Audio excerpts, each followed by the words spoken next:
Ouais.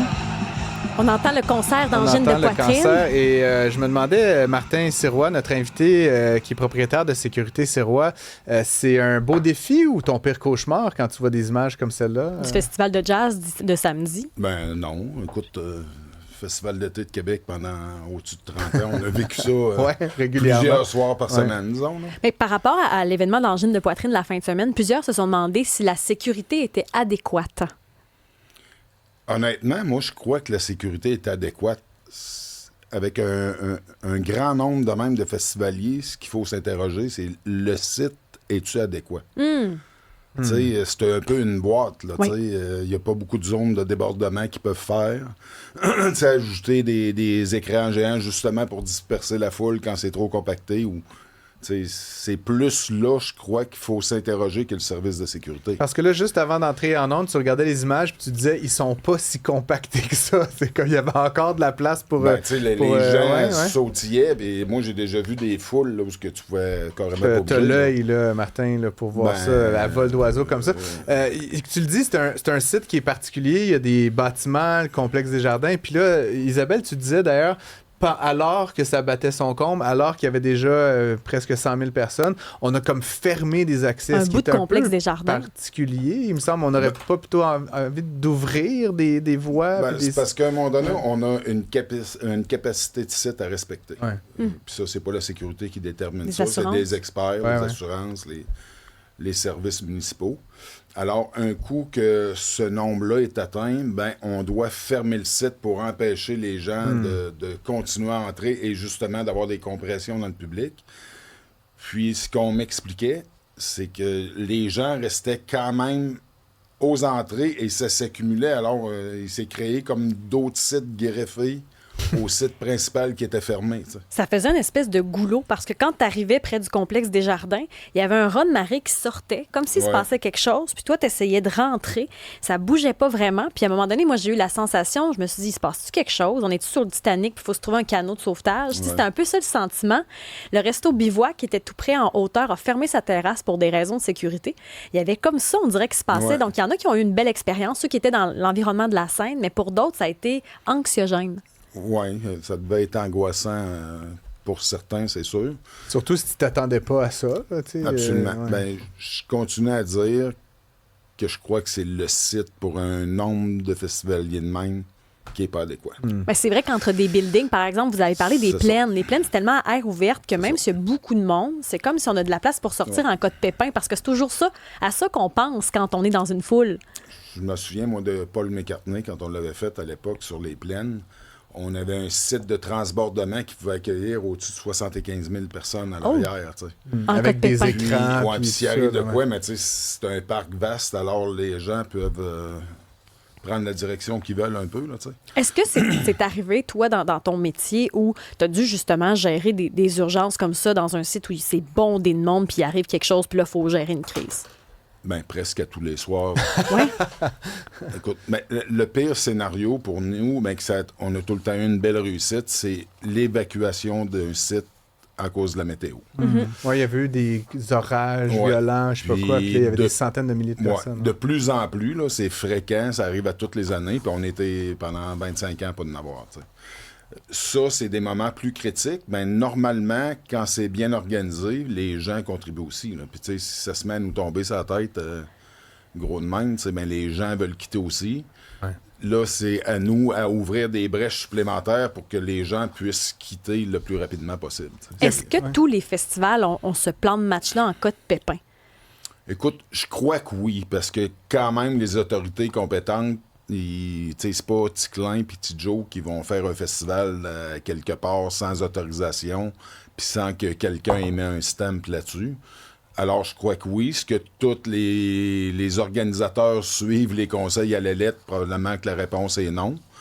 Mais c'est là qu'on en est. Ah. Il y a des gens, pendant le spectacle d'Angine de poitrine, qui sont sortis sur des civières, carrément. Bon, Isabelle faisait valoir que c'était juste 10. Ben, c'est au fait 10 personnes qui ont eu besoin d'aide, 6 qui ont été hospitalisées sur une foule de presque 100 000. Ouais. Moi, je m'ai fait dire qu'il y avait eu 73 interventions médicales 6 transports. OK. Dont un qui est une intoxication aux arachides. Le gars mangeait des pinottes, il est allergique. OK. Ça, c'était un des cas le plus grave, ce qui m'était rapporté. Après, des crises d'anxiété, crises de panique et de la déshydratation. Ça, c'est notre plus grand ennemi. Les gens vont dans un festival. Il fait chaud. Ils n'amènent pas d'eau, ils ne s'hydratent pas avant, ils prennent de la boisson, sans prendre d'eau. Ça, c'est problématique. Mais ça, c'est important parce qu'avec la semaine qui s'en vient, il y a toujours plein de festivals. Le jazz, le Festival de Trois-Rivières, la Fête du Canada. Puis là, on rentre dans une vague de chaleur avec des températures qui vont dépasser les 30 degrés, des ressentis de 40, 44. C'est important, ça, pour ce qui s'en vient. Important. Moi, je me souviens, on a déjà arrosé des gens, de la foule, avec des boyaux incendies. Là. Ah ouais? Pour rafraîchir la foule. Parce que ça tombait comme des mouches. Là, mais là, quand j'entends ça, là, il y a, mettons, 100 000 personnes, là, le chiffre plus ou moins officiel, 76 interventions. Il n'y a pas de chiffre officiel. Mais tôt ou tard, là, je vais mettre ma casquette d'économiste. La loi des grands nombres, quelqu'un va mourir. Là, je veux dire, une crise cardiaque, je veux dire, de cause, je dis pas, mais comment tu gères ça? C'est inévitable. Je veux dire, si tu fais ça tous les soirs, à un moment donné, Martin, il y a quelqu'un qui sortira pas de là vivant. C'est ça. Écoute, comment on gère ça, une mort dans un mais il y a des gens qui meurent géré de mort. Non. On a déjà géré des accouchements sur un site. C'est vrai? Des accouchements? Oui, au spectacle de Madonna, la dame avait crevé les os. Puis mais tu gères ça comment? Ben, écoute, la plupart des grands festivals sont équipés anti-péché. Pour ce qui est médical, là, ils ont quasiment des salles d'urgence complètes. Ben, à Québec, ils ont des salles d'urgence qui peuvent faire à peu près tout. Là, parce qu'on dégrise les gens à cette heure au lieu de les renvoyer dans la rue. Là. Ceux qui sont trop intoxiqués, ben il y a un service qui les prend, puis ils lui mettent des cellulités, puis ils les dégrisent, ils font un petit dodo, puis ils les hydratent, puis ils retournent chez eux. Et là, l'accouchement, l'enfant s'appelle-tu Martin ou non. Madonna, c'est peut-être une fille. On a seulement que rapporté, c'est pas moi qui l'ai. Mais OK, c'est pas toi qui l'as géré. Mais ils l'ont pris en main, elle n'a pas accouché là, mais les travaux ont débuté là, puis après, été transportés. Puis les gens, là, ils sont dans le party, il y en a qui sont intoxiqués, c'est leur groupe de musique préféré, ça fait 6 mois, 2 ans qu'ils attendent de les voir. Est-ce que les gens y aident quand il se passe des urgences comme celle-là? Oui. Normalement, oui. Les autres festivaliers, là, ils sont pas, on continue la fête. Le public est une grande aide, puis c'est nos alliés. Puis moi, c'est ce que j'essaie d'enseigner et de dire à mes agents. Ayez une bonne attitude avec le public. Puis quand ça va être le moment, ben, c'est le public qui va nous aider. C'est intéressant d'avoir des sites parce que je me dis, quand vous êtes là pour les désintoxiquer, pendant ce temps-là, on n'engorge pas non plus les urgences. Il y a moins de temps d'attente. Il y a quelque chose d'intéressant dans le plan d'intervention sur le terrain. Oui, puis à un moment donné, quand c'est trop récurrent, mais les événements se font facturer aussi. Puis quand la facture arrive, c'est moins intéressant. C'est pas 2 piastres. Donc, quand il y a des départs d'ambulance, par exemple, c'est le festival qui a la facture?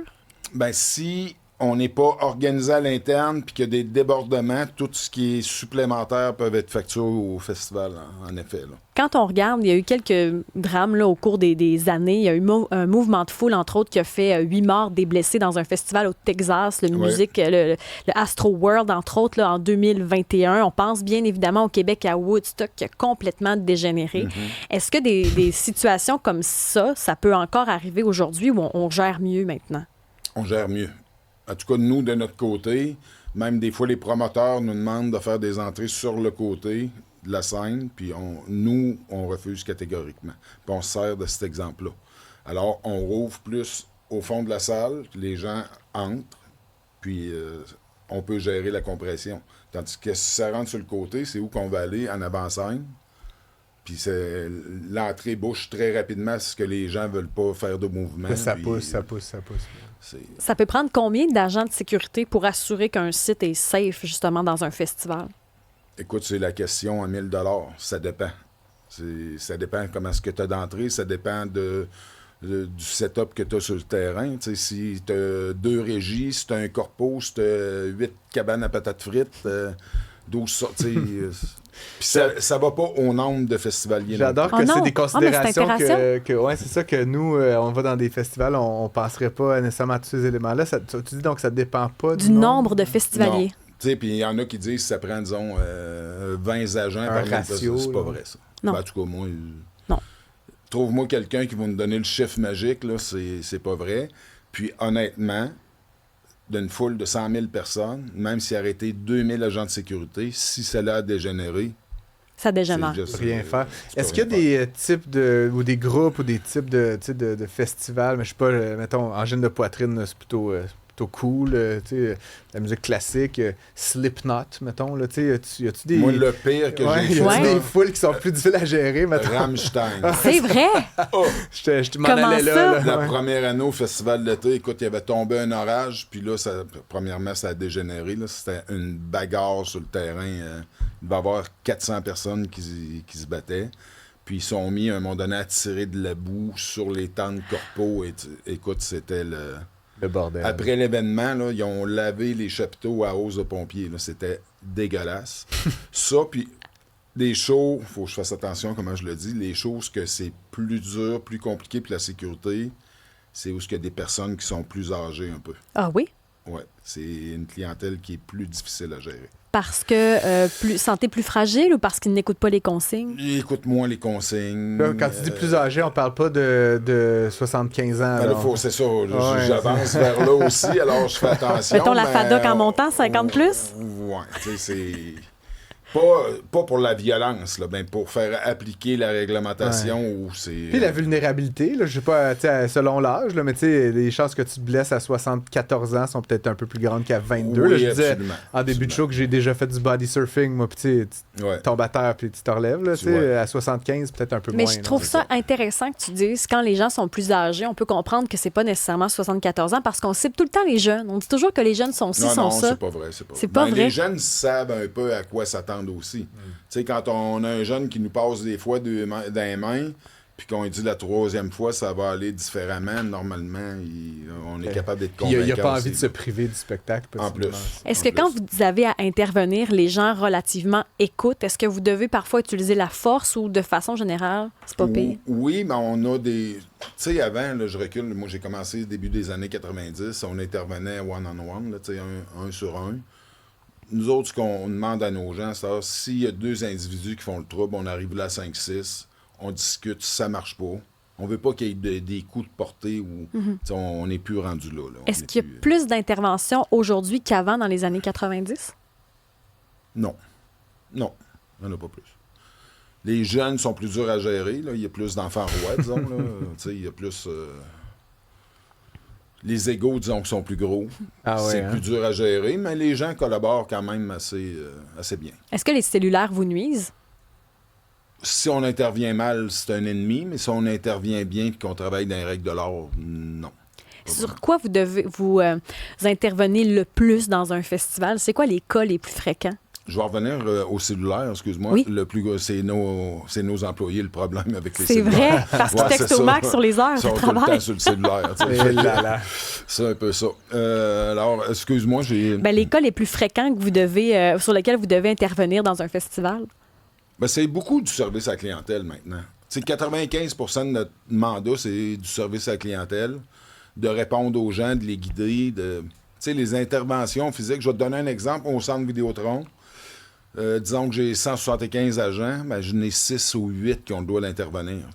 Les autres, c'est des yeux comme Nick. On a des équipes spécialisées là-dedans qui savent comment s'adresser aux gens, comment le faire, comment faire les expulsions aussi sans qu'il y ait de... Bref, on est entre bonnes mains, donc, Martin, si je comprends bien On ton essaie, point on de essaie. plus en plus. Merci beaucoup d'être passé, de nous donner Merci. cet éclairage-là. Bon, fait en qu'on lien- panique pas dans un festival, On moi, c'est ce que je panique retiens. pas, Martin est là, mesdames et messieurs. Blague à part, Martin Sirois, je rappelle que tu es propriétaire de Sécurité Sirois. D'ailleurs, c'est Sécurité Sirois qui nous tient en sécurité ici chez Québécois. Donc, je te remercie personnellement même aussi, Martin. Ben, merci beaucoup. C'est un plaisir.